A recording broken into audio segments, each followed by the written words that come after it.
Buenas noches, señoras y señores.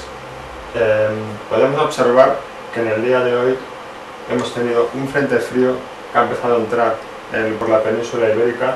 Aquí se ve perfectamente dibujado, que ha empezado a recorrer desde el noroeste hasta el interior. Este frente frío en su recorrido ha empezado a regar toda la zona del noroeste, llegando hasta el centro con importantes rachas de viento y con precipitación moderada, sobre todo en el noroeste peninsular.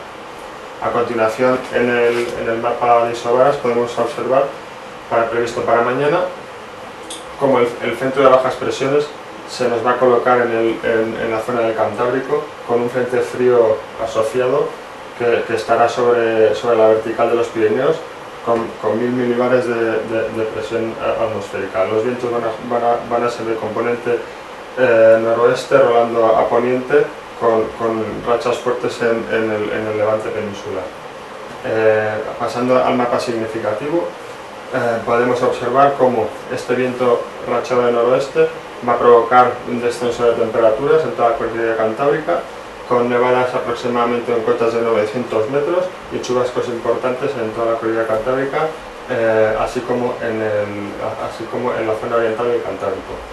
A su vez irán habiendo grandes claros por la zona noroeste, con algunos chubascos. En la zona noreste peninsular, por el paso del frente que hemos comentado, tendremos precipitaciones que podrán ser de nieve aproximadamente alrededor de unos 1200 metros. En la zona de la ibérica tendremos algún chubasco tormentoso con bajada de temperaturas, y en el centro peninsular tendremos algún chubasco, pero poco importante. Según nos vayamos desplazando a la zona sur de la península, irán por una proximidad de una baja relativa, iremos viendo cómo se podrán producir algunos chubascos poco importantes, y según nos vayamos desplazando hacia el este peninsular habrá una apertura de claros. En las Baleares encontramos algún chubasco poco importante, y en Canarias tiempo despejado y temperaturas en ascenso.